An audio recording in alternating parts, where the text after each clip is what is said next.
Today's horror story is written by Subaruligan.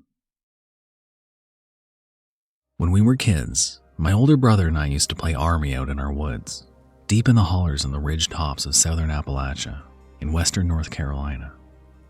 We built all kinds of foxholes, forts, walls, trails, and everything in between. You name it, our imagination could frame it out and build it up. We never felt uncomfortable, never felt watched or any kind of uneasy.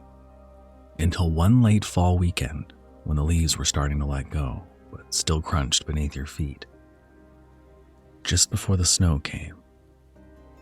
We had marched a mile or so back through old logging trails, grown up so thick that you could scarcely get a grown man through in some spots. We found a perfect spot to start our next fort. It was flat, no trees, and about 50 feet wide, and the same long.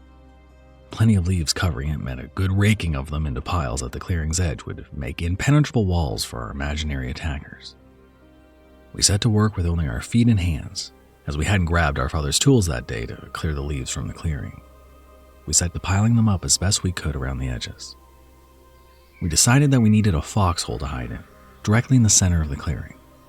As we redistributed more and more leaves, we discovered 9 large and oddly smooth rocks that formed a neat circle in the center of the clearing. We didn't pay much attention to the discovery at the time and diligently worked at our task at hand. It started to get late, and we could hear a mother whistling loudly through the autumn forest for us to come home. We relented and decided to grab a rake, mattock, and a shovel the next time we went out, so as to build our impregnable fortress the best way possible. As we walked home, the forest came alive with all manner of nocturnal creatures. Coyotes yipped and barked, bobwhites cooed, owls screeched and hooted. It was relaxing and the air was warm, but only just on our faces. My brother and I laid out plans the next day to build the ultimate fortress. We went so far as to draw up a rudimentary blueprint, complete with the large rocks that occupied our newfound fortress site. As we looked closer at the blueprints, we recognized the rocks formed a circle. Perfect! It would be even easier to fence it in and dig the foxhole in the center. We ate our dinner, not speaking a word of our plan to our parents, and took an early leave to bed. We awoke early in the morning, before our parents, and went to grab all of Dad's tools we would need for the day. The air was much cooler this morning than the last, and slightly breezy, with an overcast sky keeping the warmth of the sun out. We donned our coats and our hunter orange beanies so as to be safe in the woods during hunting season, as per our parents' request, and set off. As we walked, my brother and I both noted the eerie silence, but chalked it up to the cool and windy weather. The only wildlife we observed were a few ravens that seemed to observe us as we walked, never flying away as we approached, but rather watching us from the tall trees. As we trekked our way back a mile or so back into the wilderness, we talked excitedly about the fort we were going to build. We alluded to how our older cousins would be jealous and want to come check it out. As we came upon the site, I noticed an eerie feeling of uneasiness, like we were trespassing and someone or something didn't want us to be there. I thought nothing of it, and we set about raking up leaves into walls. After an hour or so, all the leaves had been raked out of the clearing and into the edges, forming neatly stacked little border walls. All the while, my uneasy feeling of some sort of transgression never ebbed. My brother took notice and asked me teasingly, "What's wrong with you? You afraid of the woods, you little girl?" And I laughed, but replied, "It feels weird out here, like we're not supposed to be here." He called me some names and told me he would protect me from anything out in the woods that came to get me, in true older brother fashion. This didn't put my uneasiness to rest, but I lied and told him that he made me feel better by saying that. The time had come to start on our foxhole in the center of the clearing, within the rock circle. We started with the mattock, breaking up the ground and pulverizing tiny rocks as we broke through the long, undisturbed surface of red clay that is so common throughout southern Appalachia. The deeper we gouged into the earth, the worse my feeling of uneasiness grew, till it was pure dread. I had been shoveling out the dirt as my brother broke it up, and I stopped. He sank the mattock into the earth a few more times as he looked at me, seemingly to ask why I had stopped. He brought the tool down one more time with a resounding clunk. He had struck something. Before either of us could exchange questions, I forgot my feeling of dread and began shoveling again, feverishly this time to see what we had hit. Maybe it was treasure. Maybe it was a meteorite or something cool. As I brought the dirt out of the hole and onto the surface, it became very clear what he had struck. Stained red by decades of subterranean existence by the ferrous clay was a human skull with a large chunk taken out of it by the mattock. We stopped, in absolute horror, all excitement and happiness drained from her demeanor. I, being 8 years old, screamed and began to cry. It felt like we had killed this person ourselves. It felt like we had stashed the body here and prayed not to get caught. My body turned and I vomited my breakfast onto the clearing floor. As we reeled from the revelation, the very atmosphere around us seemed to grow cold and unfriendly, like we had disturbed something unnatural. We stood in silence for what seemed like an eternity. As the wind shifted the tree branches around us, I heard what I thought was our mother whistling for us to come home. My brother heard it as well. We both lit off for the house, not wanting to spend any more time in the presence of whatever we had exhumed. As we walked back through the woods, at a much quicker pace than we entered, mind you, the claustrophobic trails seemed to get even more tight, and in places they became unfamiliar.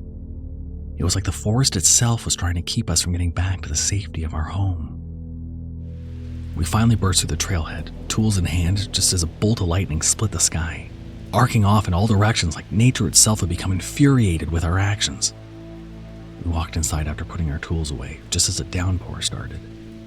I called for our mother through the house, but no answer came. We walked towards the carport and saw Dad's car was gone.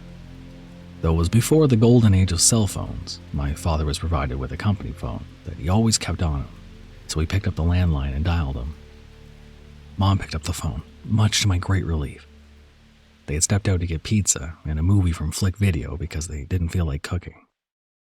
For a brief few hours, we forgot about the terrors of the day, for the most part. There was still a gnawing, biting feeling in my stomach as we sat and watched the movie Mom and Dad had rented.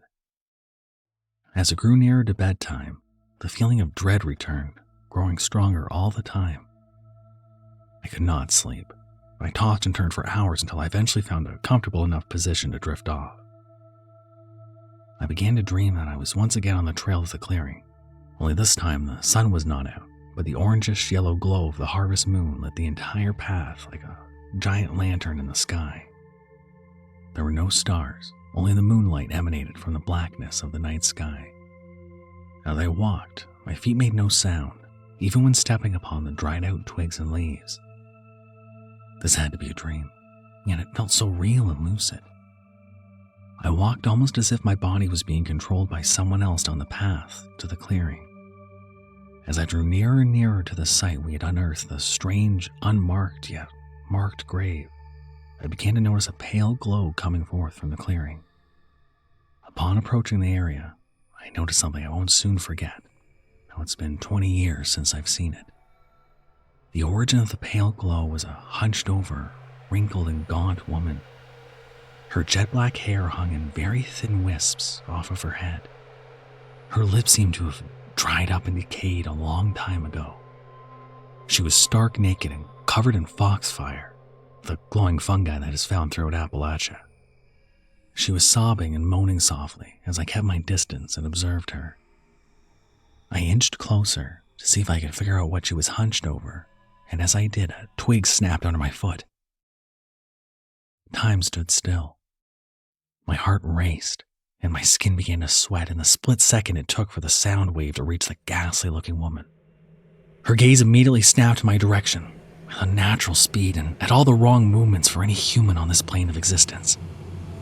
Her piercing eyes were farther apart than a human being should be, and devoid of pupils. Her nose was bulbous and hung off her face like a diseased zucchini squash. Whatever the hell this was, it was no longer a person, if it ever had been. Her eyes immediately locked with mine, and I knew I was caught. She screamed an evil shriek, shrill and terrible.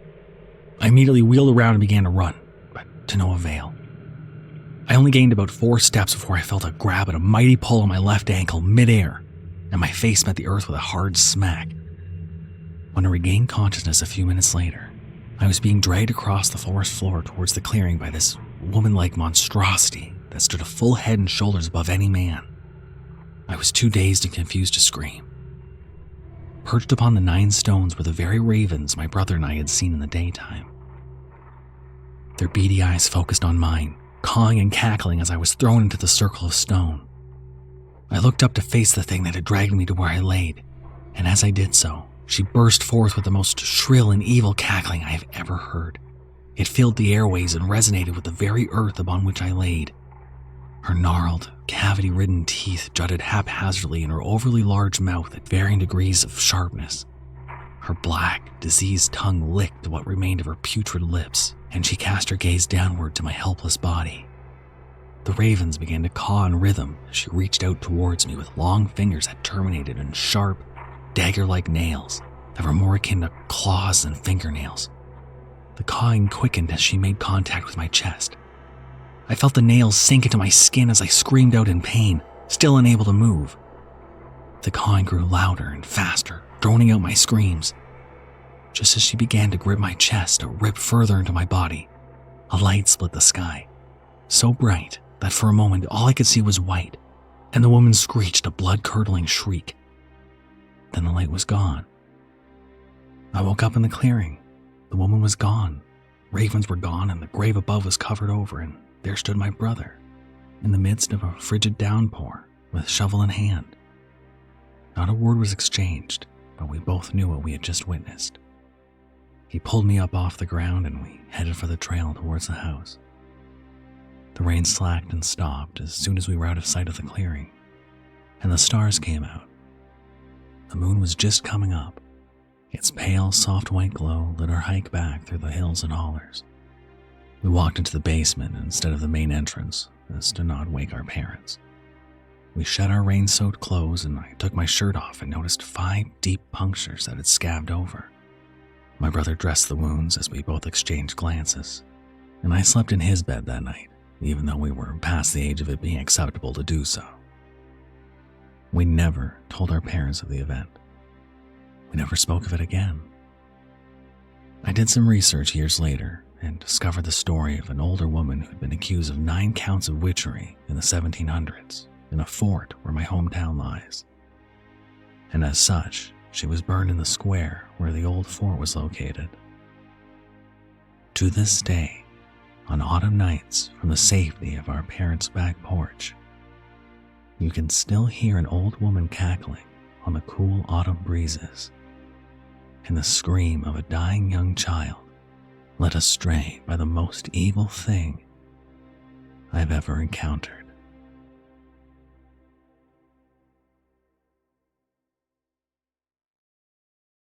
Thank you for listening. You can handle another horror story, right? Perched upon the 9 stones were the very raisins.